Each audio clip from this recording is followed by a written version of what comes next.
The teaching of sacred sound. Kumar bowed before Krishna and asked, Lord, sages speak of Nāda, Om, vowels, mantras, chakras, and sacred sound. Some say the universe itself is vibration. Some say letters are divine mothers. Some say consciousness becomes sound, and sound becomes creation. Please teach me this mystery completely. Krishna smiled gently and said, Kumar, this knowledge is subtle.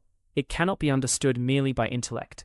It must be heard, contemplated, felt, and finally experienced within oneself. Listen carefully. Krishna said, Before the universe appeared, there was neither earth nor sky, neither gods nor humans.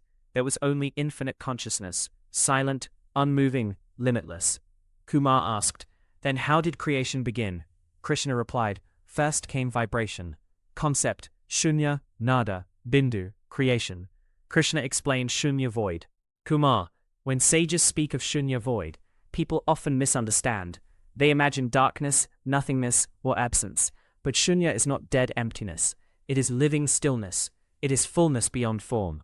Krishna said, If a pot is empty of water, people call it empty. But is it truly empty? It is filled with air. In the same way, Śūnya does not mean non-existence. It means no fixed forms, no limitations, no separation. It is infinite possibility, pure awareness before creation, silent existence before thought and matter appear. Śūnya, infinite potential. Krishna said, Before a tree appears, where is the tree?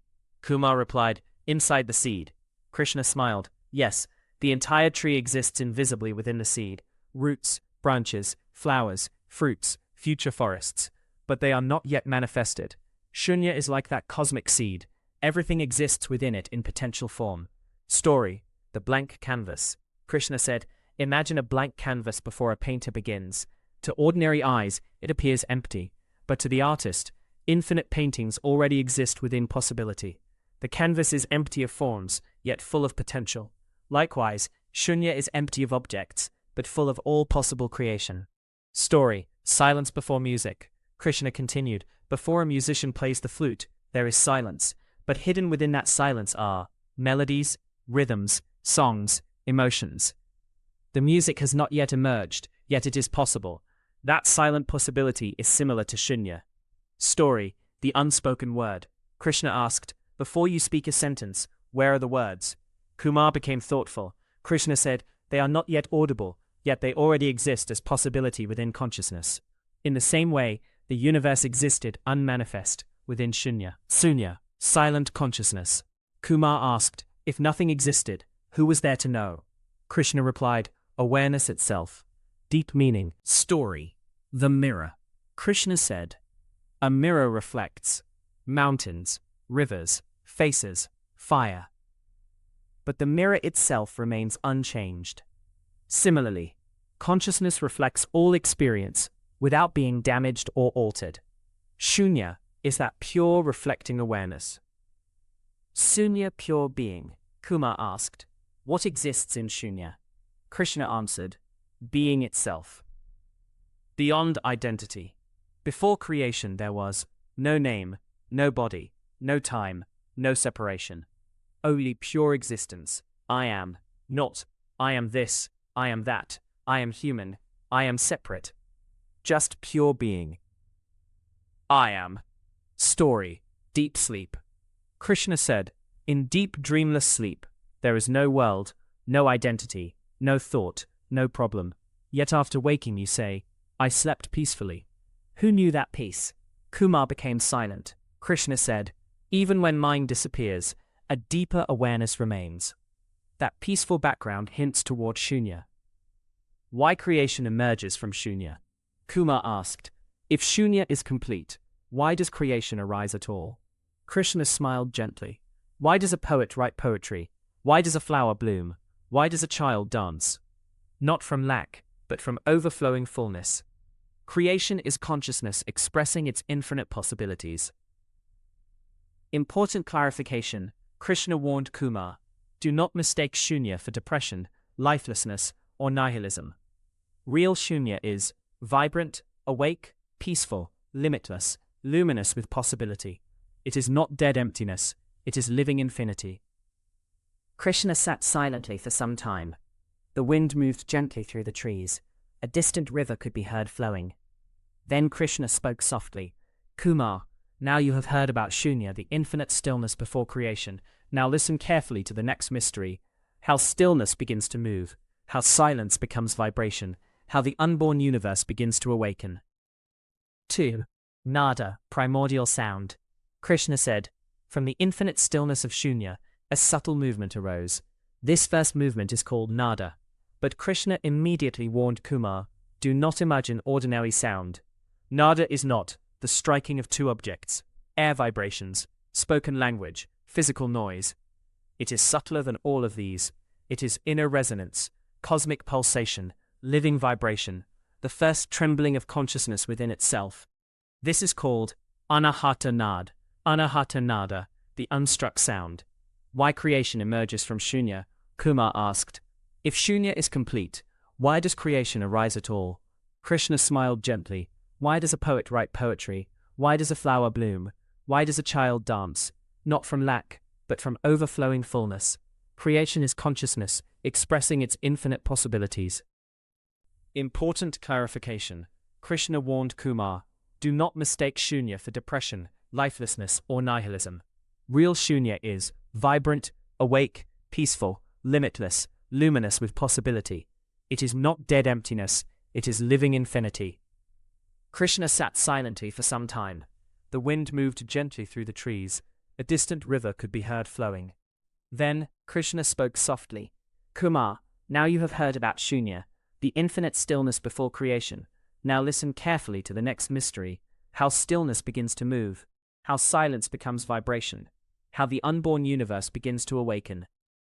2. Nāda, primordial sound. Krishna said, from the infinite stillness of Śūnya, a subtle movement arose. This first movement is called Nāda. But Krishna immediately warned Kumar, do not imagine ordinary sound. Nāda is not the striking of two objects, air vibrations, spoken language, physical noise.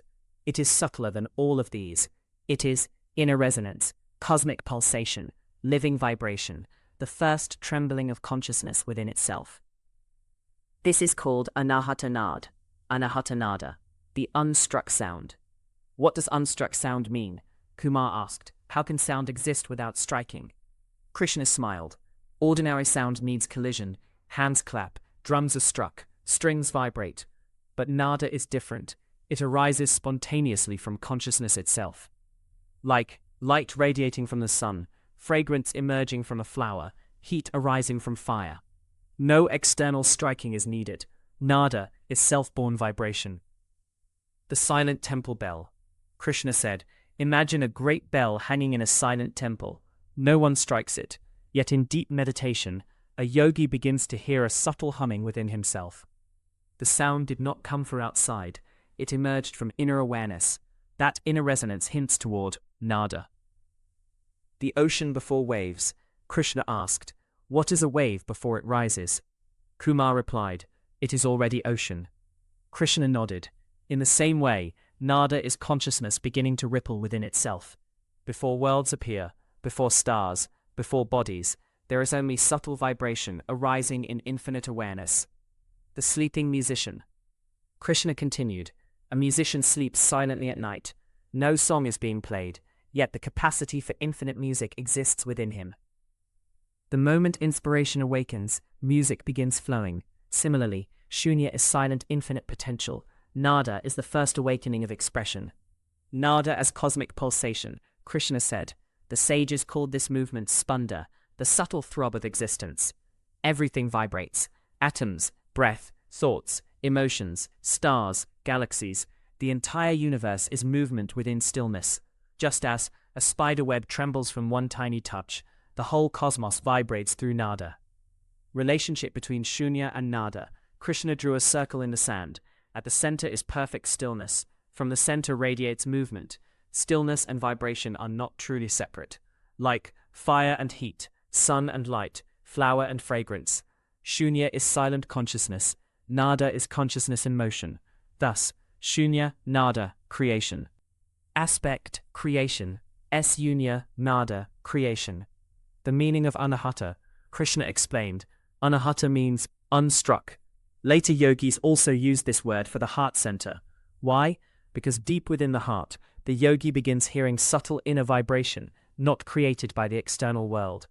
This inner sound becomes a bridge, from mind to silence, from form to formlessness, from movement back to stillness. Nāda and human experience. Krishna asked, Kumar, have you ever heard ringing in deep silence, felt vibration during meditation, sensed emotion in music beyond words? Kumar nodded. Krishna said, these are small reflections of a deeper cosmic truth. Existence itself vibrates. Even emotions are vibrations. Anger vibrates differently from peace, fear differently from love. Words affect consciousness, because sound carries energy. The mother's lullaby, Krishna said. A small child does not understand language. Yet the mother's lullaby calms him. Why? Not because of meaning, but because vibration affects consciousness directly. Likewise, sacred sounds influence the mind beyond intellect. The flute of the cowherd. Krishna lifted a flute nearby. When air moves through a hollow flute, music appears. But the flute itself was silent. Similarly, the body is like an instrument. Consciousness flowing through it creates thought, speech, feeling, expression. Nāda is the cosmic breath moving through existence. Wind through the forest, Krishna said. When wind passes through different trees, different sounds emerge. Yet the wind itself is one. Similarly, one cosmic vibration appears as countless voices, countless beings, countless forms. Deeper yogic meaning, Krishna explained, the ordinary mind is always noisy. Because of this, people cannot hear subtle vibration. When meditation deepens, external sounds become less important. Inner awareness sharpens. Subtler layers of vibration become perceptible. Eventually the yogi hears humming, bells, flute-like sounds, bee-like resonance, om-like vibration. But Krishna warned, these are signs along the path, not the final goal. The birth of Bindu. Kumar then asked, if Nāda is vibration, how does form appear? Krishna picked up a lamp and pointed to its flame. Diffuse light spreads everywhere, but when focused through a lens, it becomes concentrated. In the same way, Nāda condensed into a luminous point. This point is called Bindu. Bindu, the cosmic point. Krishna said Bindu is the seed point of creation. Concentrated potential, condensed consciousness, the meeting of infinite and finite, the union of Shiva and Shakti. The seed. Krishna held up a tiny seed. Within this small point, roots, bark, leaves, fruits, future forests already exist. Similarly, the entire cosmos exists hidden within Bindu. Dewdrop reflecting the sun. At sunrise, a tiny dewdrop reflects the entire sun. Likewise, the infinite reflects itself within a single point of consciousness. That point is Bindu. The painter's first dot. A painter begins with a tiny mark on empty canvas. From that one point, an entire world of forms emerges. So too, creation unfolds from Bindu. Symbolic meaning of Bindu. In Tantra, Bindu represents unity before division, stillness containing movement, source of geometry, origin of mantra, seed of manifestation. Many yantras contain a central Bindu because all multiplicity emerges from unity. Shiva and Shakti in Bindu. Krishna said, Shiva is pure consciousness. Shakti is dynamic power. In Bindu, stillness and movement unite. Silence and vibration become one. Potential and manifestation meet. This union gives birth to creation. Emergence of sound and creation. Krishna continued. From Bindu emerged sound patterns. These became vowels, consonants, mantras, language, geometry, forms, worlds. Thus consciousness became vibration. Vibration became sound. Sound became creation. Ripple becoming patterns. Krishna pointed toward the lake. Imagine a perfectly still lake. A tiny ripple appears. The ripple expands into circles. The circles interact. Patterns emerge. Light reflects upon them. Soon countless shapes appear on the water. Similarly, the universe is consciousness vibrating within itself. Spider, weaving a web. A spider creates a web from itself. It does not bring material from outside. Likewise, the universe emerges from consciousness itself. Nāda is the first thread of the cosmic web. One note, becoming symphony. A single musical note expands into an entire symphony. Similarly, from primordial vibration arise matter, life, mind, stars, beings, worlds. Practical experience of Nāda. Krishna instructed Kumar. Meditation practice. 1. Sit comfortably in silence. 2. Let the body relax naturally. 3. Do not chase thoughts. 4. Listen inwardly rather than outwardly. 5. Notice, O sounds arise, O remain briefly, O dissolve. 6. Then observe, awareness itself remains unchanged. Krishna said, that awareness is deeper than sound. Advanced inner listening. Krishna continued, if the mind becomes deeply still, subtle inner sounds may appear. Do not become excited, fear them, chase them. Simply observe. The purpose is not sound itself. The purpose is discovering the silent consciousness from which all vibration arises. Final. Teaching on Nāda. Krishna looked compassionately at Kumar and said, Kumar, Nāda is the bridge between silence and creation. Without Nāda, no sound, no speech, no mind, no universe could appear. But remember, Nāda itself arises from the deeper stillness of Śūnya. The seeker follows the path backward, from noise to subtle sound, from subtle sound to silence, from silence to pure awareness. And there, the knower, the knowing, and the known become one. Krishna looked at Kumar with compassion and said, Kumar, now you have understood. Śūnya, the silent infinite. Nāda, the first vibration. Bindu, the seed point of creation. Now listen carefully to how vibration becomes language, how sound becomes power, and how letters themselves become living consciousness. The evening breeze moved softly through the forest. Krishna drew Sanskrit letters upon the earth, and the deeper teaching began. However, the secret of vowels. Kumar asked, Lord, why did the sages give such importance to vowels? Why were sounds treated as sacred? Krishna smiled. Because vowels are living breath. Vowels and consonants. Krishna said, in Sanskrit, vowels are called svara, svara, consonants are called vyanjan, vyanjana. But these are not merely grammar, they are symbols of existence itself. Consonants, structure and form. Krishna picked up a clay pot nearby. This pot has shape, form, boundary, structure. But by itself it is silent.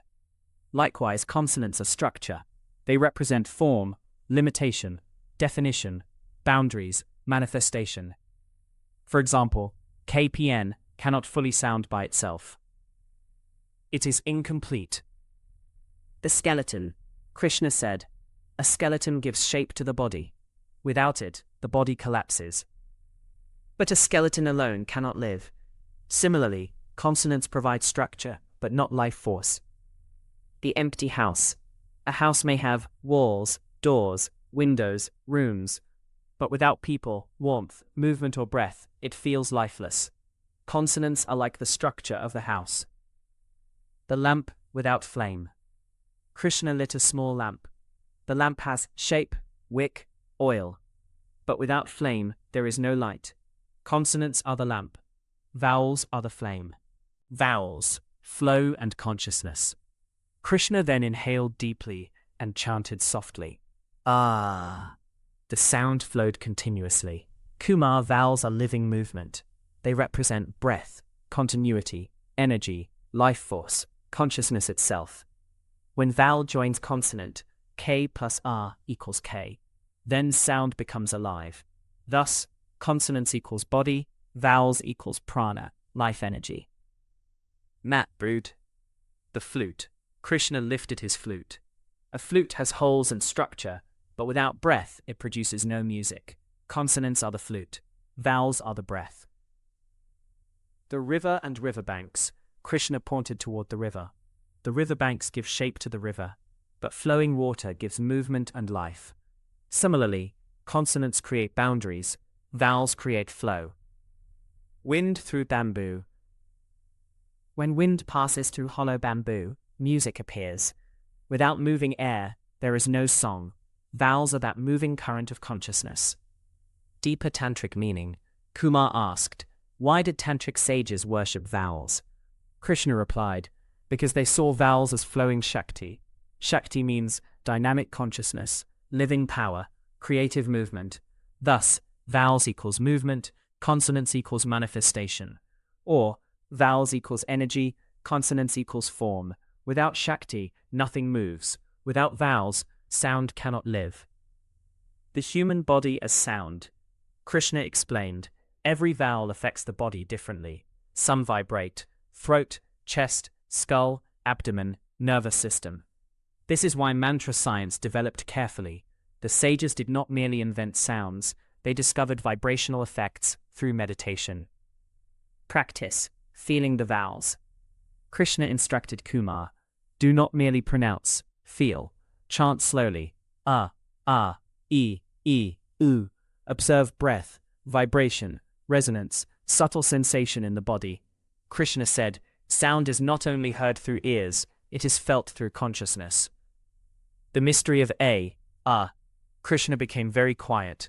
Then he said softly, among all sounds, A is first. Why A is fundamental? Krishna explained, when the mouth first opens naturally, the sound A emerges. It is the simplest, most open sound. Thus many traditions saw as primordial vibration, first expression, root of all sounds, pure consciousness entering manifestation. The first cry of birth. When a baby is born, its first cry emerges from open breath. This primal sound resembles A. Why? Because existence itself is opening into expression. Sunrise. Krishna pointed eastward. Before sunrise, everything is hidden in darkness. Then light gradually expands. Similarly, A is the dawn of sound. Seed breaking open. A seed first cracks open before becoming a tree. Likewise, the infinite first opens into vibration through A. Seed breaking open. Om and Aum. Kumar asked, then why is Om considered supreme? Krishna smiled. Because Om contains the whole cycle of existence. Aum, silence. Aum, silence. Meaning of Aum, Krishna explained. Sound meaning. A, creation, waking. U, preservation, dream. M, dissolution, deep sleep. Silence, transcendence. The cycle of a day. A new day begins at sunrise. Activity continues through the day. Night dissolves all activity into darkness. Then silence remains. Similarly, A is emergence. U is unfolding. M is withdrawal. Silence is source. Ocean waves. A wave rises, expands, falls, and disappears back into ocean. The entire universe follows this rhythm. Breathing. Krishna said, inhale, pause, exhale, stillness. Life itself moves in the rhythm of Om. Practice, chanting Om. Krishna instructed. 1. Chant Ah. 2. Let it naturally become Oo. 3. Then 4. Finally, silence. Remain aware during silence. Krishna said, the silence after Om is more important than the sound. The 4 levels of speech. Kumar asked, how can speech exist before words? Krishna smiled, because spoken language is only the final layer. The 4 stages of speech. Level meaning. Para, transcendental speech. Pashyanti, visionary intuitive speech. Madhyama, mental speech. Vaikari, spoken speech. Humans usually know only Vaikari. The seed and tree. Before a tree becomes visible, it exists invisibly inside the seed. Likewise, spoken words exist first in subtler states. The architect. Before a house is built, it first exists as possibility, then imagination, then plan, finally physical structure. Speech emerges similarly. Lightning before thunder. You see lightning before hearing thunder. Likewise, deeper thought appears before spoken words emerge. Understanding the 4 levels. 1.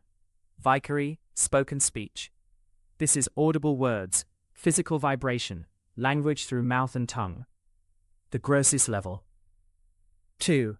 Madhyama, mental speech. Before speaking, you think internally. This inner dialogue is Madhyama. Most people constantly live here. 3. Pashyanti, visionary speech. Krishna said, at this level meaning exists before words.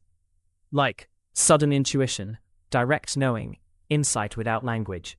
The sage sees truth directly. This is Pashyanti. 4.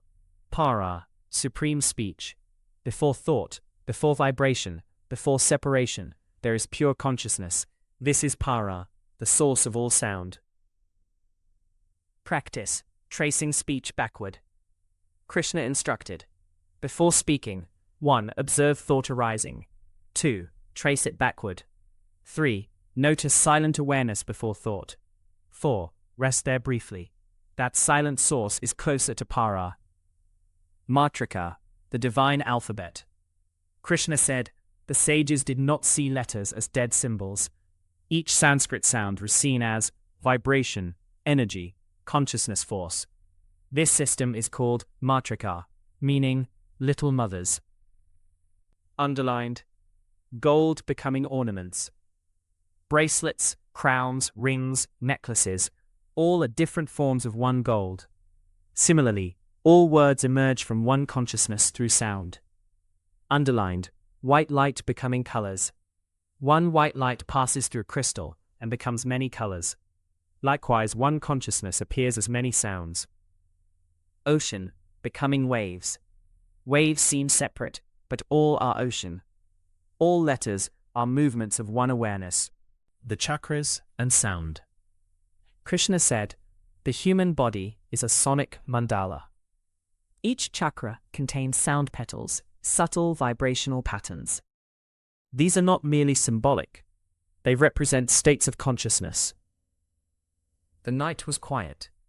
Krishna and Kumar sat beneath a vast banyan tree whose roots spread deeply into the earth. Krishna touched the ground gently and said, Kumar, before a temple rises high, its foundation must be strong. Before consciousness rises toward higher realization, it must first become stable. This stability begins at the Muladhara chakra. Muladhara chakra. Krishna said, Muladhara is the root foundation of human consciousness. The word can be divided. Mula, root. Adhara, support or foundation. Thus, Muladhara means the root support. Location and symbolism. Krishna explained, Muladhara is associated with the base of the spine, grounding, physical existence, survival, stability, connection to earth. Its element is earth. Its qualities are steadiness, endurance, structure, support. The 4 petals. Krishna drew a lotus in the sand. This chakra is symbolized by a lotus with 4 petals. The petals contain the sounds vang, shang, shung, sung. These represent subtle vibrational tendencies within the root consciousness. Dormant Kundalini. Krishna said softly, at the root lies dormant Kundalini, the sleeping spiritual power. Not literally a physical serpent, but coiled potential consciousness. Like a seed before sprouting, fire hidden in wood, lightning hidden within clouds. The tree roots. Krishna pointed toward the banyan tree. A tree stands firm because of deep roots. When storms come, shallow-rooted trees fall first. Similarly, without grounding, higher spirituality becomes unstable. A person may imagine spiritual visions, speak lofty philosophy, seek mystical experience, yet remain emotionally unstable, fearful, disconnected from reality. True growth begins from stable roots. Building a temple. Krishna continued, if workers try to build a tall temple on weak ground, the structure eventually cracks. So too, if the root of consciousness is unstable, higher spiritual practices can create imbalance. Therefore, sages first cultivated discipline, stability, grounding, balance, before attempting advanced awakening. The mountain. Krishna pointed toward distant hills. A mountain appears unmoving despite storms. Why? Because its foundation is deeply rooted in earth. Muladhara gives this inner steadiness. Earth element, what it means? Kumar asked, why is Muladhara connected with earth? Earth represents stability and support. Earth qualities include solidity, patience, endurance, structure, nourishment. Without earth, nothing can stand. Similarly, without psychological grounding, the mind becomes unstable. Psychological meaning of Muladhara. Krishna explained, Muladhara governs the most fundamental aspects of human life: survival, safety, physical identity, trust, belonging, stability. At this level, consciousness asks, am I safe? Can I survive? Do I belong in existence? Signs of balanced Muladhara. When balanced, the body feels grounded, the mind becomes steady, fear decreases, discipline increases. One feels connected to life. Such a person becomes stable, practical, patient, resilient. Like a deeply rooted tree. Signs of imbalance. Weak root energy. When weakened, chronic fear appears, anxiety increases, insecurity dominates, dissociation develops. One feels disconnected from life. The mind becomes restless like a tree with weak roots. Excessive root attachment. Krishna warned, balance is essential. When root energy becomes excessive, greed, rigid attachment, obsession with security, fear of change, material fixation arise.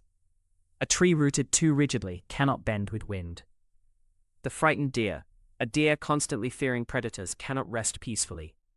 Likewise, an ungrounded mind remains trapped in survival anxiety. The potter's wheel. A potter first stabilizes the clay before shaping it. Without stability, higher refinement is impossible. Muladhara prepares consciousness for transformation. The house foundation. Krishna said, people admire the upper floors of a palace, yet rarely notice the hidden foundation. But without foundation, everything collapses. Muladhara is the unseen foundation of spiritual life. Kundalini at the root. Kumar asked, why does Kundalini rest here? Krishna replied, because all higher awakening must emerge from grounded existence. Just as a tree rises upward from roots, a flame rises from fuel, a river begins from a hidden spring, spiritual awakening begins from the root of embodiment. The coiled serpent symbol. Krishna explained, the serpent symbol represents potential energy. A sleeping serpent appears still, yet immense power exists within it. Similarly, most humans live unaware of deeper consciousness hidden within themselves. Kundalini represents latent awareness, hidden spiritual force, evolutionary potential. Why grounding is essential. Krishna became serious. Many seekers desire higher experiences quickly, but without grounding, imagination may replace wisdom, emotional instability may increase, spiritual ego may develop. A strong root is essential. Kite and string. A kite may rise high into the sky, but without a grounded string it is lost. Spirituality without grounding becomes dangerous fantasy. Riverbanks. A river flows beautifully because banks contain it.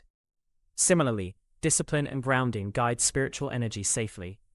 Fire in a lamp. Fire gives light only when held within a stable lamp. Otherwise it burns uncontrollably. Spiritual energy also requires containment and balance. The sound of Muladhara. Krishna explained, the primary bija mantra of Muladhara is Lum. This sound is associated with grounding, earth vibration, stability, embodiment. When chanted properly, it may create a feeling of heaviness, steadiness, or rootedness. Practice root awareness meditation. Krishna instructed Kumar. 1. Sit comfortably. 2. Bring awareness to the base of the spine. 3. Feel connection with the earth beneath you. 4. Breathe slowly and steadily. 5. Mentally chant, Lum, Lum, Lum. 6. Imagine roots extending deep into the earth. 7. Observe feelings of stability and grounding. Deeper spiritual meaning. Kumar asked, is Muladhara only about survival? Krishna smiled. No, it is the sacred doorway between matter and consciousness. The root chakra teaches, spirit is not separate from life. Awakening begins within embodiment. The earth itself is sacred. Seed in soil. A seed cannot grow in empty air. It requires soil. Likewise, higher consciousness requires grounding in life. The warrior stance. A skilled warrior stands firmly before moving. Inner steadiness creates strength. The banyan tree. Krishna touched the massive roots beside them. This great tree grew slowly through patience and grounding. True spirituality is similar. Deep, stable, natural, rooted in reality. Final teaching. Krishna looked deeply into Kumar's eyes and said, Kumar, many seekers wish to escape the earth, but the wise first learn to stand firmly upon it. Muladhara teaches stability before ascent, grounding before transcendence, embodiment before liberation. The tree that reaches heaven must first embrace the earth. Svadhisthana chakra, 6 petals. Bum pum mum yung run lung, meaning water, emotion, creativity, desire. Krishna and Kumar sat beside a flowing river. Moonlight shimmered upon the water. The river moved effortlessly, sometimes gentle, sometimes powerful, yet always flowing toward the ocean. Krishna pointed toward the river and said, Kumar, this river is like human emotion. The flowing river. Krishna said, when water flows freely, life flourishes. Where rivers flow, trees grow, crops flourish, animals gather, villages arise, life becomes abundant. But when water becomes blocked, problems begin. Kumar listened carefully. Emotion as inner water, Krishna explained. The sages connected Svadhisthana chakra with the water element, because emotions behave like water.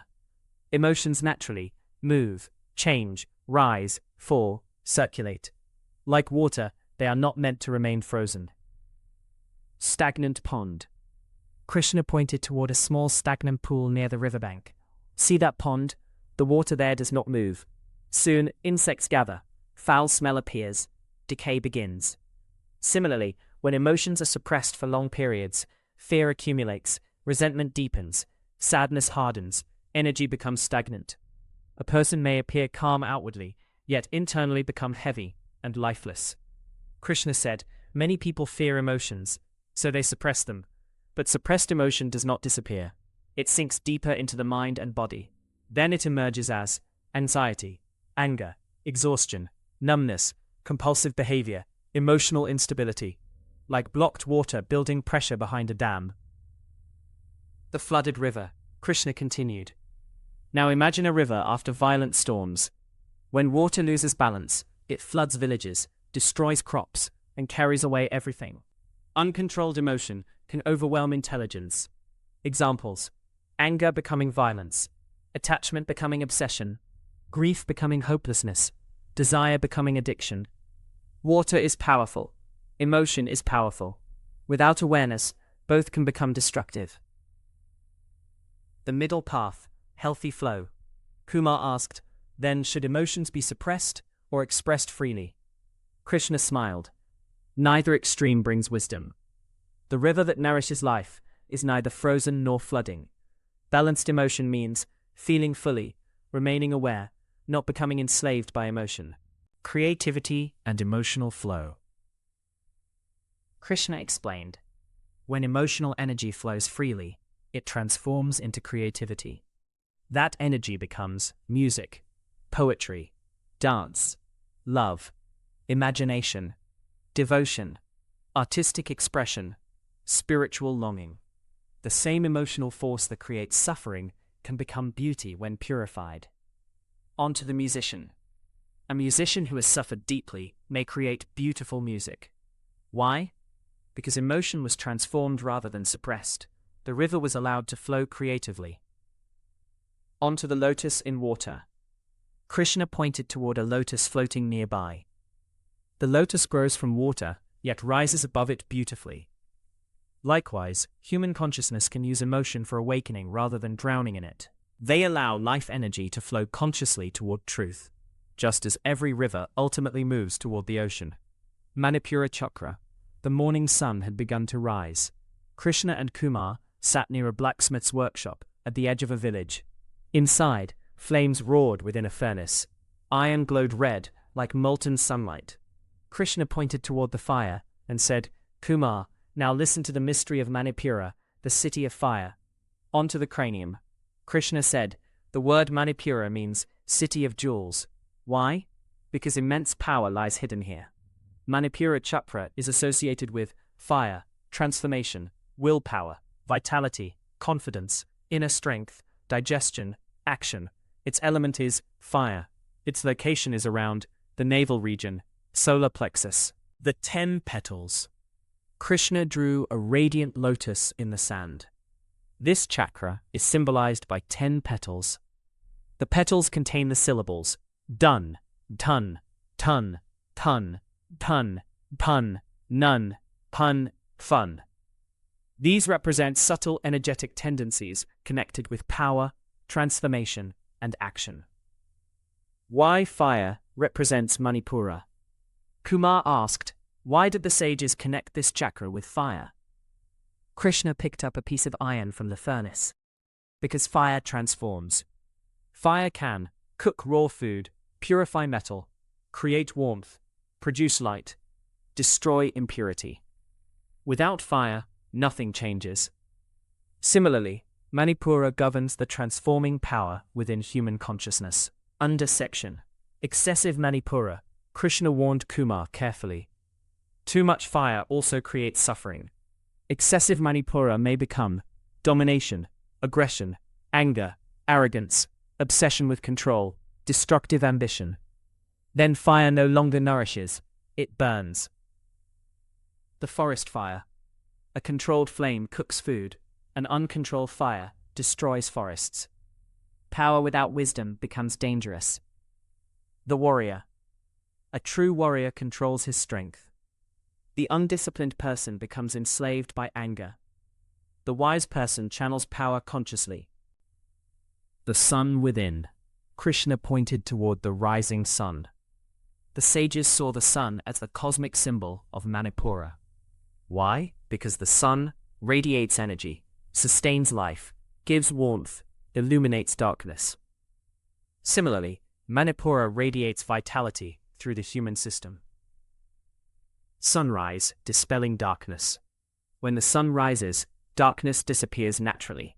Likewise, strong inner clarity dissolves confusion. Undercover, the blacksmith. The blacksmith uses fire carefully. Too little heat, metal remains rigid. Too much heat, metal becomes ruined. Balanced heat creates strength. The same is true for human willpower. The lamp flame. A stable lamp flame gives steady light. If the flame flickers wildly, clarity disappears. Balanced inner fire creates focused awareness. Manipura and ego. Kumar asked, if this chakra relates to power, does it create ego? Krishna nodded gently. Yes, at this level, the sense of I act becomes strong. This is necessary for growth, but dangerous when unconscious. Balanced Manipura creates confidence without arrogance, strength without domination, leadership without egoism. Spiritual transformation. Krishna explained at lower levels, fire seeks control over others. At higher levels, fire becomes tapas, the sacred heat of spiritual discipline. Tapas means disciplined effort, purification, focused transformation. The sculptor. A sculptor removes unnecessary stone to reveal the hidden statue. Tapas removes inner impurities. Climbing a mountain. A mountain climber progresses through effort and endurance. Spiritual growth also requires sustained energy. Undercover. Butterfly emerging. A caterpillar dissolves inside the cocoon before becoming a butterfly. Transformation often feels uncomfortable. Yet without inner fire, rebirth cannot occur. Manipura and action. Krishna said, many people dream, but few act. Manipura transforms intention into action, possibility into reality. Without this chakra, spirituality remains imagination.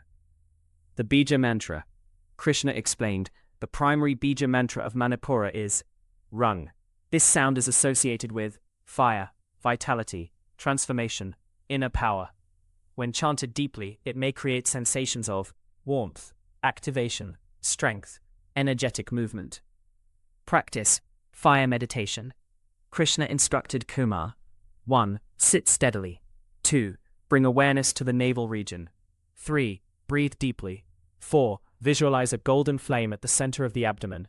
5. Mentally chant. Rung, rung, rung. 6. Feel the flame becoming steady and bright. 7. Offer fear, laziness, and confusion into the inner fire. Deeper meaning of the furnace. Kumar looked again toward the blacksmith's furnace. Krishna said softly, Kumar, every human being carries fire within. That fire can become anger, destruction, greed, or courage, transformation, wisdom, spiritual power. The difference lies in awareness. Final teaching. Krishna looked deeply into Kumar's eyes and said, Manipura teaches the sacred art of transformation. Without fire, nothing evolves, but the wise neither suppress fire nor become consumed by it.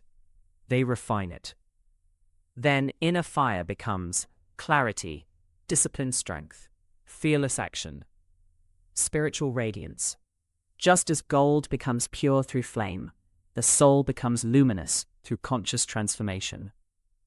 The sun had begun to set. A soft breeze moved through the forest, carrying the fragrance of jasmine flowers. Birds slowly returned to their nests. The atmosphere itself felt peaceful. Krishna closed his eyes for a moment and took a gentle breath. Then he looked at Kumar and said softly, Kumar, now we come to the sacred center, Anahata Chakra, the lotus of the heart. Anahata Chakra, Krishna said. Anahata is the bridge between lower and higher consciousness, instinct and wisdom, self and universality. The lower chakras are mostly concerned with survival, pleasure, power. But Anahata opens the doorway to compassion, love, empathy, harmony, spiritual devotion. Meaning of Anahata. Kumar asked, What does Anahata mean? Krishna replied, It means unstruck. Just as sages spoke of Anahata Nāda, the unstruck inner sound, the heart also represents a subtle vibration not created by external collision. True love is like this. It does not arise from force. It radiates naturally from awakened consciousness. The 12 petals. Krishna drew a lotus upon the earth. This chakra is symbolized by 12 petals. The petals contain the syllables kung, kung, gung, gung, nung, chung, chung, jung, jung, nyung, tung. These represent subtle emotional and energetic patterns connected with the heart. Element of air. Krishna said, the element of Anahata is air. Why? Because air moves freely, touches everything, cannot be grasped, connects all life through breath. Like air, love moves invisibly, yet affects everything. Fragrance in air. Krishna picked a jasmine flower nearby. See this flower. It remains in one place, yet its fragrance spreads everywhere through air. You cannot see the fragrance, yet you can feel its presence. Similarly, love spreads invisibly through consciousness. A loving person silently transforms the atmosphere around them. The invisible nature of love. Krishna explained, love is subtle like air. You cannot hold it, weigh it, imprison it. Yet it deeply affects human life. One loving presence can calm fear, heal sorrow, inspire courage, transform suffering. Like fragrance carried silently through the wind.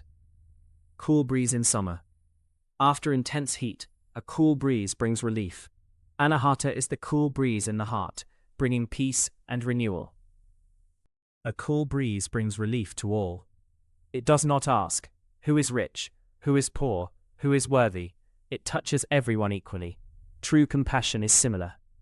Breath shared by all. Krishna asked, Kumar, does the air choose whom to sustain? Kumar replied, No, Lord. Krishna smiled. Breath enters saint, sinner, king, beggar alike. The awakened heart also becomes universal.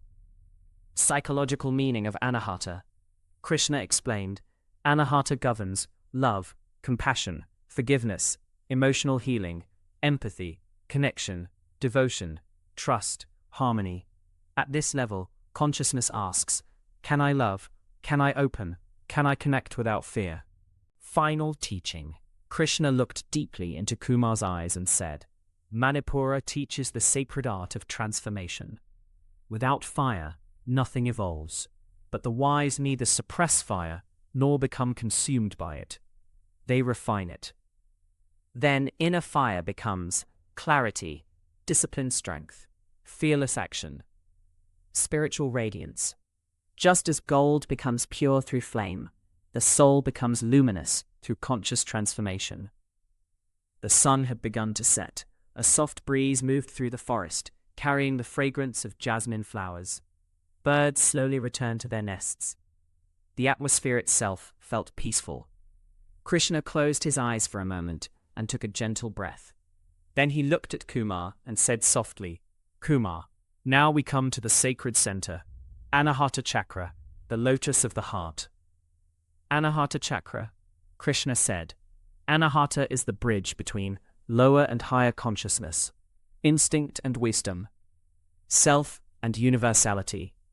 The lower chakras are mostly concerned with survival, pleasure, power. But Anahata opens the doorway to compassion, love, empathy, harmony, spiritual devotion. Meaning of Anahata. Kumar asked, "What does Anahata mean?"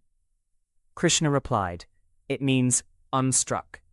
Just as sages spoke of Anahata Nāda, the unstruck inner sound, the heart also represents a subtle vibration not created by external collision. True love is like this. It does not arise from force. It radiates naturally from awakened consciousness. The 12 petals. Krishna drew a lotus upon the earth. This chakra is symbolized by 12 petals. The petals contain the syllables kung, kung, gung, gung, nung, chung, chung, jung, jung, nyung, tung. These represent subtle emotional and energetic patterns connected with the heart. Element of air. Krishna said, the element of Anahata is air. Why? Because air moves freely, touches everything, cannot be grasped, connects all life through breath. Like air, love moves invisibly, yet affects everything. Fragrance in air. Krishna picked a jasmine flower nearby. See this flower. It remains in one place, yet its fragrance spreads everywhere through air. You cannot see the fragrance, yet you can feel its presence. Similarly, love spreads invisibly through consciousness. A loving person silently transforms the atmosphere around them. The invisible nature of love. Krishna explained, love is subtle like air. You cannot hold it, weigh it, imprison it. Yet it deeply affects human life. One loving presence can calm fear, heal sorrow, inspire courage, transform suffering. Like fragrance carried silently through the wind. Cool breeze in summer. After intense heat, a cool breeze brings relief. Anahata is the cool breeze in the heart, bringing peace and renewal. A cool breeze brings relief to all. It does not ask, who is rich, who is poor, who is worthy. It touches everyone equally. True compassion is similar. Breath shared by all. Krishna asked, Kumar, does the air choose whom to sustain? Kumar replied, no, Lord. Krishna smiled. Breath enters saint, sinner, king, beggar alike. The awakened heart also becomes universal. Psychological meaning of Anahata. Krishna explained, Anahata governs love, compassion, forgiveness, emotional healing, empathy, connection, devotion, trust, harmony. At this level, consciousness asks, can I love? Can I open? Can I connect without fear? The deeper secret of love. Kumar asked softly, why does love feel both joyful and painful? Krishna smiled compassionately. Because love dissolves separation. The ego fears dissolving. The soul longs for it. Thus the heart becomes the battlefield between fear and unity. Ice melting. When ice melts, its rigid boundaries disappear. Love melts psychological separation. Two lamps. When one lamp lights another, its own flame does not diminish. Real love expands through sharing. Sky and birds. Birds fly freely through the sky, yet the sky never tries to possess them. The awakened heart loves without imprisonment. Final teaching. Krishna looked deeply into Kumar's eyes. The evening breeze carried the fragrance of flowers through the air. Krishna said softly, Kumar, Anahata teaches the sacred mystery that love is not merely emotion. It is the natural fragrance of awakened consciousness. As flowers naturally release fragrance, The awakened heart naturally radiates compassion.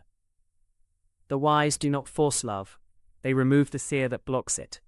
Then love flows effortlessly, like fragrance carried invisibly through the air.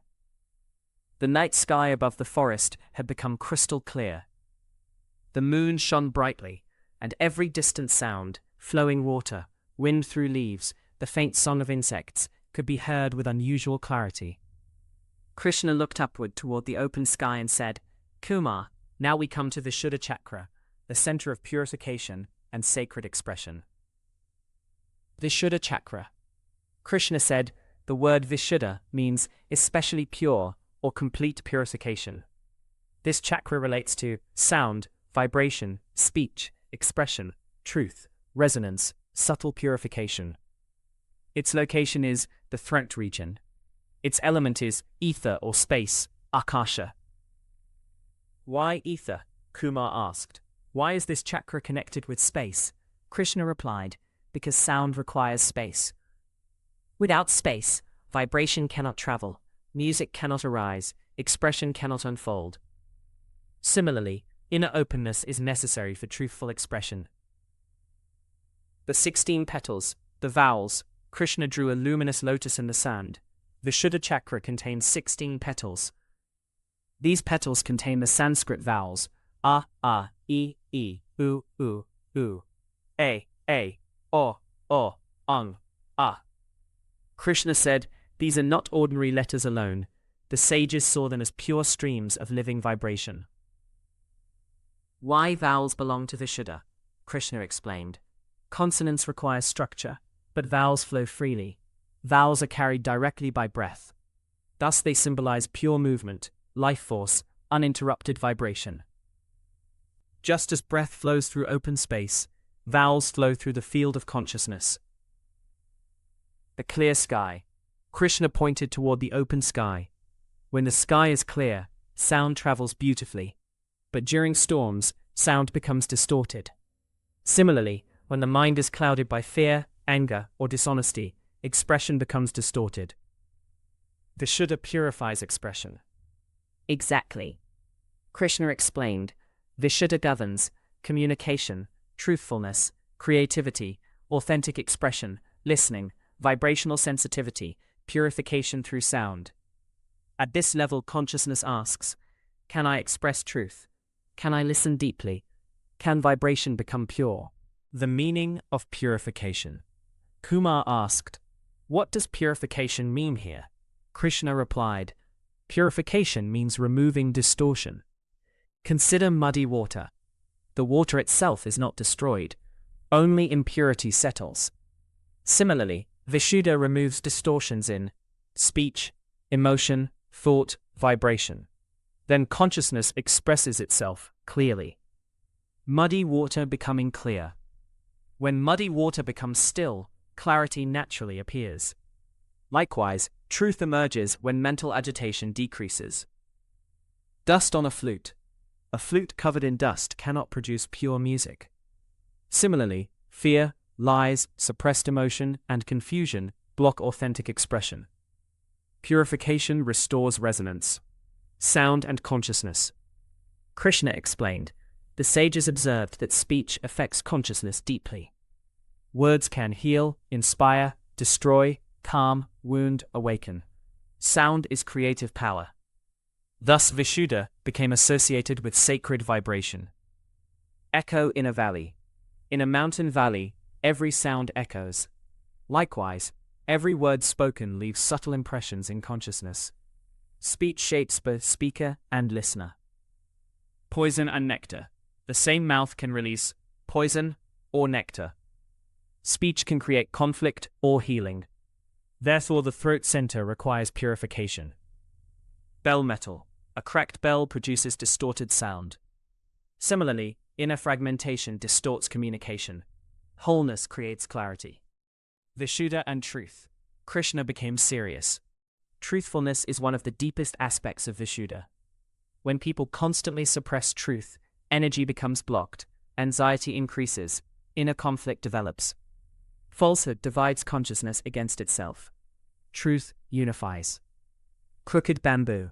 A crooked bamboo distorts the flow of air. Likewise, dishonest expression distorts inner energy. Clouded mirror. A dirty mirror reflects poorly. Unclear speech reflects unclear consciousness. The singer, a skilled singer, first tunes the instrument. Similarly, the yogi purifies speech, thought, and intention. Only then does sacred sound become powerful. Vishuddha and listening. Kumar asked, "Why is listening also important?" Krishna smiled. Because true communication requires both expression and receptivity. Most people hear only enough to defend themselves. Deep listening is rare. Still lake reflecting moon. A disturbed lake cannot reflect the moon clearly. Similarly, a restless mind cannot truly listen. Empty vessel. Only an empty vessel can receive water. One who is full of ego cannot receive truth. Wind through bamboo.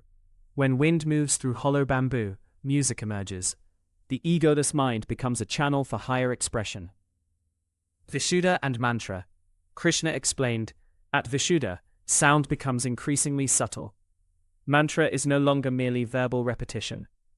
The practitioner begins feeling vibration, resonance, energetic purification. Sound begins transforming consciousness directly. The power of silence. Kumar asked, if Vishuddha is about sound, why do sages value silence? Krishna smiled gently. Because purified speech emerges from silence. Only one who understands silence truly understands sound. Space between notes. Music is not created only by notes, but also by silence between them. Without silence, there is only noise. Archer's stillness. Before releasing the arrow, the archer becomes completely still. True speech emerges from inner stillness. Archer's stillness. The open sky. The sky allows birds, clouds, storms, sunlight, yet remains untouched. Similarly, the purified mind allows all experiences without distortion. This spaciousness is Vishuddha. Vishuddha and ether, Akasha. Krishna explained more deeply. Ether is the subtlest element. Earth is solid, water flows, fire transforms, air moves, but space contains all. Likewise, Vishuddha represents expansion into subtle consciousness. The seeker becomes more spacious internally. The Bija mantra. Krishna explained, the primary Bija mantra of Vishuddha is Hung. This sound is associated with ether, openness, purification, resonance, spacious awareness. When chanted deeply, it may create sensations of expansion, vibration in throat or head, subtle spaciousness, clarity. Practice purifying sound. Krishna instructed Kumar, 1. Sit comfortably. 2. Bring awareness to the throat. 3. Breathe slowly. 4. Mentally chant, hung, hung, hung. 5. Feel vibration spreading through the throat and chest. 6. Observe speech patterns honestly. 7. Practice speaking truth gently and consciously. 8. Practice listening deeply without immediate reaction. Deeper spiritual meaning. Kumar asked, what happens when Vishuddha fully awakens? Krishna replied, expression becomes aligned with truth. Then, speech becomes healing, words carry presence, silence becomes powerful, sound becomes sacred vibration. The individual no longer speaks merely from ego, but from deeper awareness. Final teaching. The cool night breeze moved softly through the trees. Krishna looked toward the vast open sky and said, Kumar, Vishuddha teaches the sacred mystery of purity. When the inner sky becomes clear, truth resonates naturally. Then words no longer create bondage. They become vehicles of consciousness. As clear sky allows sound to travel beautifully, the purified being allows truth to flow without distortion. The night had become profoundly still. Krishna and Kumar sat high upon a hill, overlooking the silent forest. The moon had disappeared behind clouds, and darkness covered the land. Krishna lit a small oil lamp. Immediately, the darkness around them retreated. Kumar watched quietly. Krishna then spoke softly. Kumar, now we arrive at Ajna Chakra, a center of insight, inner vision, and awakened intelligence. Ajna Chakra. The word Ajna means command, authority, perception, inner guidance. Ajna Chakra is known as the command center, the eye of wisdom, the gateway to higher awareness. Its location is between the eyebrows, often called the third eye. Ajna chakra. Why it is called the command center? Kumar asked, why did sages call it the command center? Krishna replied, because this chakra coordinates perception and understanding. Just as a king governs a kingdom from the center, Ajna organizes thought, attention, interpretation, inner direction. Without clarity here, the mind becomes confused and scattered. The two petals. Krishna drew a lotus with two luminous petals. This chakra has only two petals. The syllables are hung, kshang. Krishna explained, these two petals symbolize duality approaching unity. At lower levels, the mind sees self and other, pleasure and pain, success and failure, inner and outer. Ajna begins dissolving these divisions. Meaning of Ajna. Krishna explained, Ajna relates to intuition, perception, insight, discrimination, awareness, higher intelligence, subtle vision, unity. At this level, consciousness asks, what is truth? Who am I beyond thought? What lies beneath appearances? The lamp in darkness. Krishna lifted the small oil lamp. One lamp removes confusion from an entire room. Before the lamp, objects existed, but could not be seen clearly. After the lamp, everything became visible. Similarly, Ajna illuminates perception. Wisdom does not create truth, it reveals what was already present. Ignorance and misperception. Krishna explained, most suffering comes not from reality itself, but from misunderstanding reality. The ordinary mind projects fear, creates illusion, clings to partial deception. Ajna brings clarity. Rope mistaken for snake. In darkness, a rope may appear as a snake.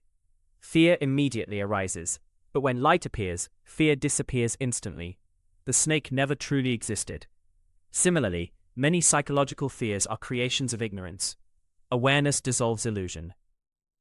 Clouded glass. A dirty window distorts vision. Likewise, ego, attachment, prejudice, emotional turbulence, cloud perception. Ajna purifies seeing. Intuition versus thought. Kumar asked, what is intuition? Intuition is direct knowing before mental analysis. Ordinary thinking moves step by step. Intuition perceives wholes instantly, like seeing an entire landscape from a mountain peak. The experienced archer, an experienced archer no longer calculates every movement intellectually. Perception and action become unified. This is intuitive intelligence. Bird migration. Birds migrate across vast distances without maps. A deeper intelligence guides them. Similarly, human consciousness contains wisdom deeper than analytical thought. Mirror reflection. A still mirror reflects clearly. A disturbed mirror distorts images. The still mind reflects truth directly. Ajna and duality. Krishna explained, the lower mind divides reality constantly. It thinks, this is good, that is bad, this is mine, that is yours. Ajna begins perceiving underlying unity. Ocean and waves. Waves appear separate, yet all are ocean. Likewise, beings appear separate, yet all arise within one consciousness. Ajna begins perceiving this directly. Many pots, one space. Many clay pots contain space. When pots break, space remains unchanged. Bodies and personalities differ, but consciousness itself is indivisible. White light in colors.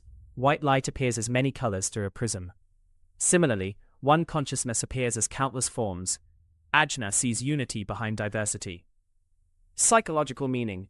Krishna explained, when Ajna is balanced, perception becomes clear, intuition deepens, overthinking decreases, awareness becomes focused, inner wisdom awakens. Such a person becomes discerning, insightful, calm, inwardly guided. Blocked Ajna. When Ajna is weak or clouded, confusion increases, mental fog develops, excessive doubt arises, imagination becomes distorted, one becomes trapped in surface appearances. The person sees fragments, but misses the whole. Excessive mental activity. Krishna warned, too much uncontrolled thinking also disturbs Ajna.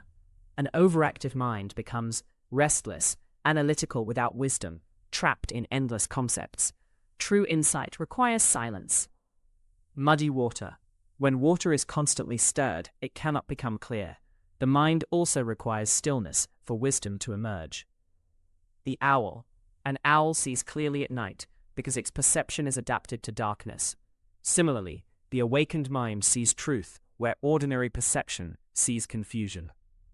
Mountain peak. From the mountain peak the traveler sees rivers, forests, villages, all together. Higher awareness perceives interconnectedness. Mountain peak. Ajna and meditation. Kumar asked, "How does meditation awaken Ajna?" Krishna replied, "Meditation gathers scattered attention. Normally the mind runs outward through senses, desires, memories, fears. Ajna awakens when awareness becomes centered and steady." The third eye symbol. Krishna explained, the third eye does not mean a physical eye. It symbolizes insight beyond appearances, direct perception, awakened awareness. The two physical eyes see forms, the inner eye sees essence. Reading a person. A wise elder understands another person's suffering without many words. This is deeper perception. Seeing the root. A gardener examines roots, not merely leaves. Ajna seeks causes beneath appearances. The moon reflected in many lakes. One moon appears in many lakes. Similarly, one consciousness reflects through countless minds. Ajna recognizes this unity. Ajna and ego. Kumar asked, "What happens to ego here?" Krishna replied, "At Ajna, the illusion of separateness weakens. The seeker begins understanding. Thoughts are observed. Emotions are observed. Personality is observed. Thus, the observer is deeper than the mind. This realization transforms consciousness profoundly." Bija mantras. Krishna explained, the primary sounds associated with Ajna are hung, kshang. These symbolize dissolution of duality, integration, awakened awareness. Meditating on these sounds may create mental clarity, inward focus, spacious awareness, subtle stillness. Practice. Inner light meditation. Krishna instructed Kumar. 1. Sit comfortably. Bring awareness between the eyebrows. 3. Relax the face completely. 4. Observe thoughts without attachment. 5. Mentally chant hung, kshang. 6. Imagine a luminous indigo or white light at the center of the forehead. 7. Allow attention to become steady and spacious. Krishna said, "Do not force visions, seek clarity, not imagination." Beyond intellect. Kumar asked softly, "Is Ajna the final stage?" Krishna smiled gently. "No, Ajna gives vision, but even vision must ultimately dissolve into pure awareness. At Ajna, the seeker perceives unity. Beyond Ajna, seeker and unity disappear into direct realization." Final teaching. Krishna held the small lamp before Kumar. The flame burned steadily in the darkness. Krishna said softly, "Kumar, Ajna is the lamp of wisdom within consciousness. When it awakens, confusion begins dissolving. The world remains the same, yet perception changes completely. One lamp removes darkness from an entire room. Likewise, one moment of true insight can dissolve years of ignorance." Kundalini and sound. Krishna said, Kundalini is sleeping consciousness. As it rises, consciousness refines, perception refines, sound refines. Gross sound gradually becomes subtle Nāda. Eventually even Nāda dissolves into silence. Serpent rising. Like a serpent awakening and climbing upward through bamboo, consciousness ascends through the central channel. Refining gold. Gold becomes purer through fire. Similarly, awareness becomes subtler through spiritual practice. Music becoming silence. A musician plays softer and softer until only silence remains. The spiritual journey is similar. Chakra sound practice. Krishna instructed Kumar, chant upward slowly. Lung, vung, rung, yung, hung. Feel awareness moving upward through the chakras. Do not force imagination. Simply observe subtle resonance. Final teaching. Krishna looked deeply into Kumar's eyes and said, "Kumar, the Vedic seers discovered that sound transforms consciousness. Words can wound, heal, awaken, enslave, liberate. Therefore sages treated sound as sacred. But remember, the goal is not merely chanting. The goal is to trace sound back to its source until sound dissolves into silence." Night had deepened. The stars shone silently above the forest. A soft wind moved through the trees like an invisible hymn. Kumar sat before Krishna with folded hands. Krishna closed his eyes for some time, as if listening to a sound beyond ordinary hearing. Then he spoke slowly. Kumar, you have understood. Sound, vibration, vowels, mantra, chakras, nāda. But now you must understand something deeper. Why did the ancient sages treat sound as sacred? Why did they chant for hours? Why did they study grammar like a spiritual science? Why did they believe reality itself is made of consciousness and sound? Kumar listened carefully, and Krishna began revealing the deeper mysteries. Therefore, consciousness, Veda. Krishna said, among the Vedas, the Samaveda is especially connected to sacred sound. Unlike ordinary recitation, Samavedic chanting emphasizes elongated vowels, sacred pitch, resonance, breath control, vibrational continuity. Meaning became secondary to vibration itself. Why vibration matters? How can sound transform consciousness, even without understanding meaning? Krishna smiled gently.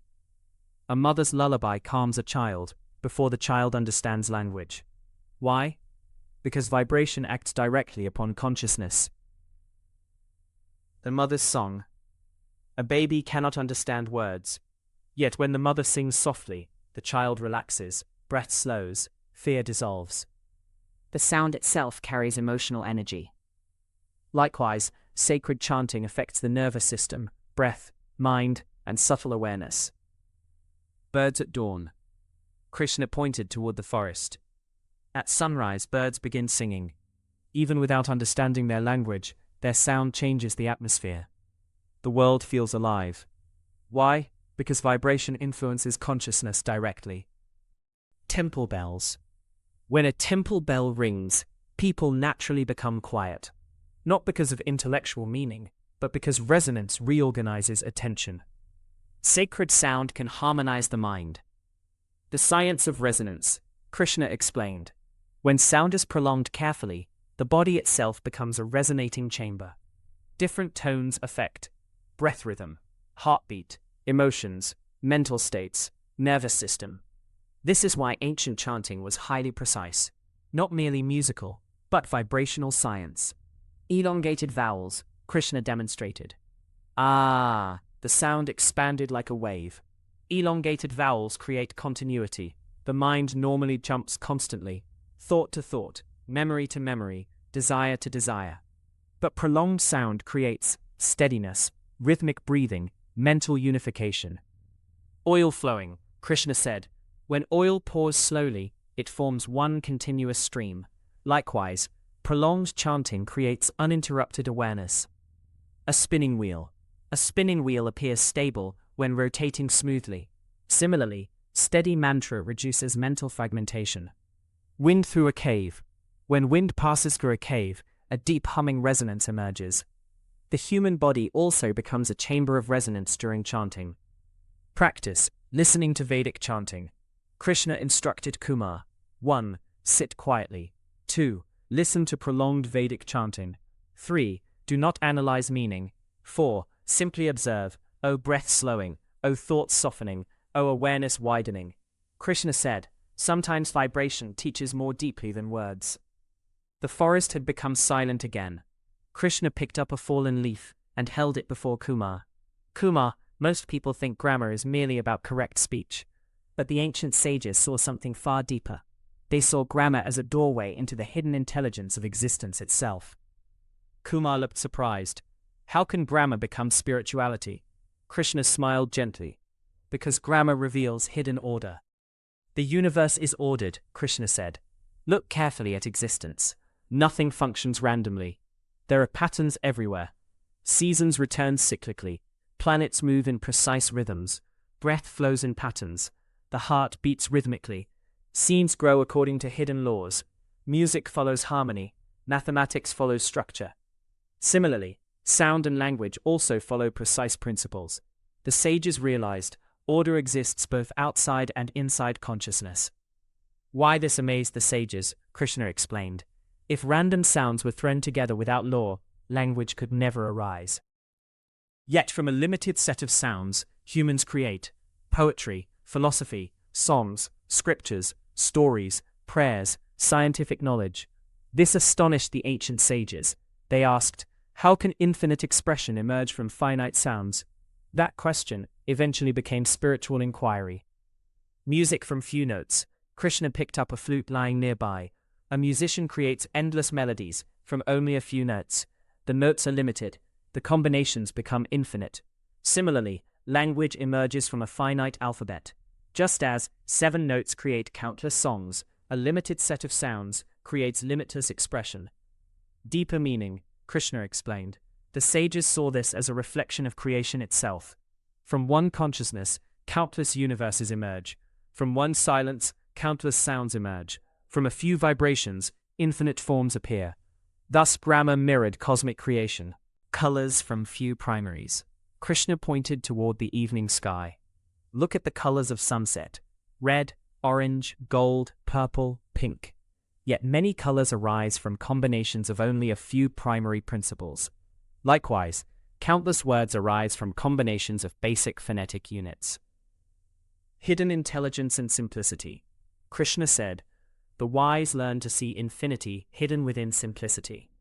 A tiny seed contains roots, trunk, branches, flowers, fruit. Similarly, a few sounds contain infinite linguistic possibility. DNA. Krishna drew a spiral in the sand. A tiny DNA pattern creates an entire body. From microscopic code emerge eyes, skin, organs, thoughts, movement. Likewise, small sound patterns generate vast structures of meaning. The spiritual shock of grammar. Kumar asked, why did this become spiritual realization? Krishna replied, because sages saw intelligence woven into reality. They realized, sound is not chaotic, language is not accidental. Existence itself expresses hidden order. This order reflected consciousness itself. The spider web.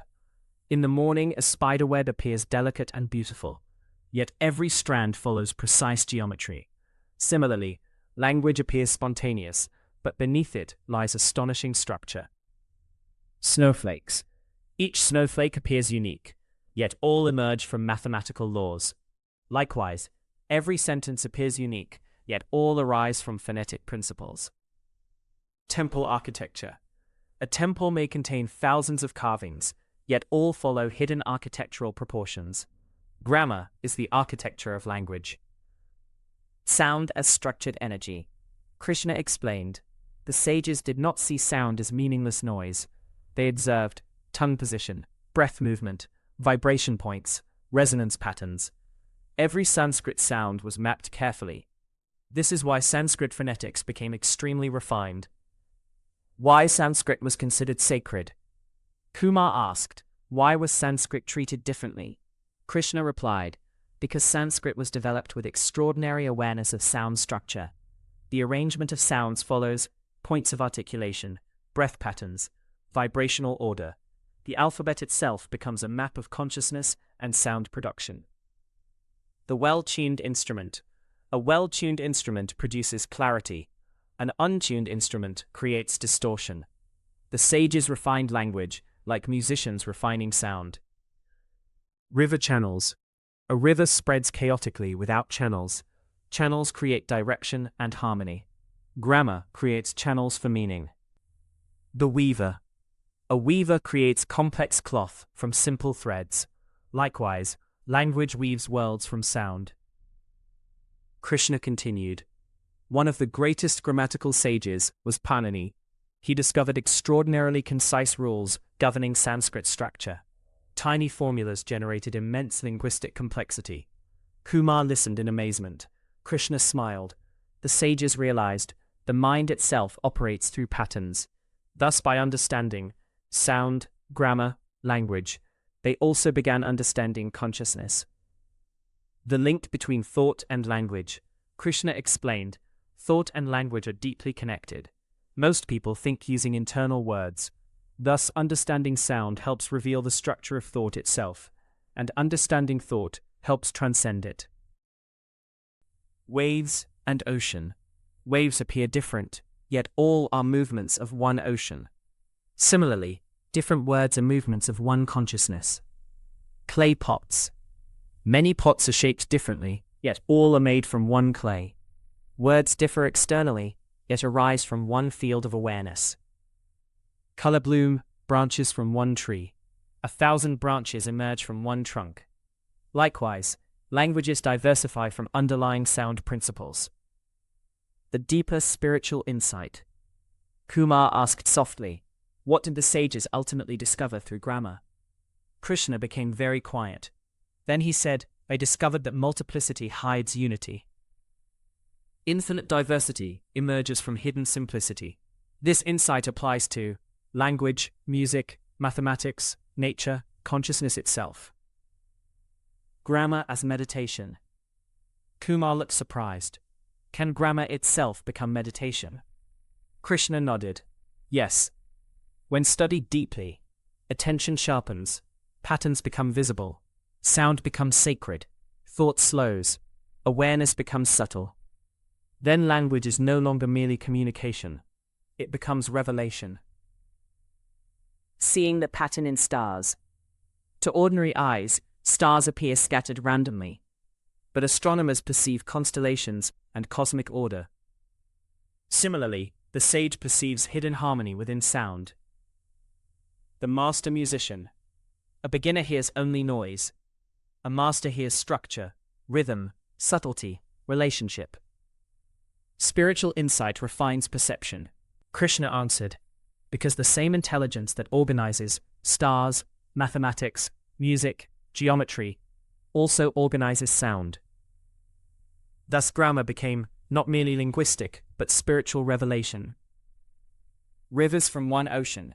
Krishna said, as countless rivers emerge from one ocean, countless words emerge from a few sounds. The diversity of language hides underlying unity. Tree from seed. A giant tree emerges from tiny seed patterns. Likewise, entire civilizations emerge from subtle vibrations. Threads becoming cloth. A cloth appears complex, yet it is woven from a few threads. Language is woven from vibrational principles. Practice. Sound grouping. Krishna instructed Kumar. Recite slowly. A, I, U, N. Ru, U, K, A, O, N. Observe tongue movement, resonance, grouping patterns, rhythmic intelligence. Krishna said, the sages listen to sound the way astronomers observe stars. Underline. Bhathra and Shabda Brahman. Krishna became very quiet. Then he said, now hear one of the deepest teachings ever revealed.